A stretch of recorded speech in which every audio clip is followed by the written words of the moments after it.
Hi friends, మీరందరూ కాశీ వచ్చిన తర్వాత విఐపి దర్శనం చేయాలనుకుంటున్నారా? విఐపి దర్శనం ఏ విధంగా చేయాలన్నది మీకు ఈ వీడియోలో చెప్తాను.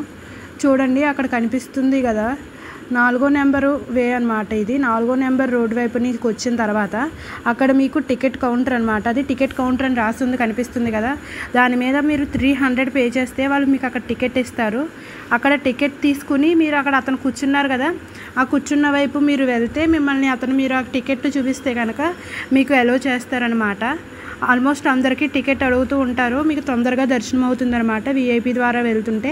లేదంటే లైన్ ఎక్కువ ఉంటుంది, కొంచెం నిలబడటం కష్టము అనుకున్న వాళ్ళు, పెద్దవాళ్ళు ఉన్నప్పుడు మీరు విఐపి దర్శనంకి దీనికి ప్రిఫర్ చేయొచ్చు అనమాట. ఇప్పుడు అక్కడ పోలీస్ ఇది చూపిస్తున్నారు కదా, దాని ద్వారా ఎవరైనా ఐడెంటిటీ కార్డు ఉంటే కనుక నేవల్ ఎంప్లాయీస్, ఎవరైనా సెంట్రల్ గవర్నమెంట్ ఎంప్లాయీస్ ఎవరైనా ఏదైనా ఉంటే కనుక మీకు బెనిఫిట్ ఉంటుంది అనుకుంటే మీరు అక్కడ చూపిస్తే మీకు వర్క్ అవుతుంది.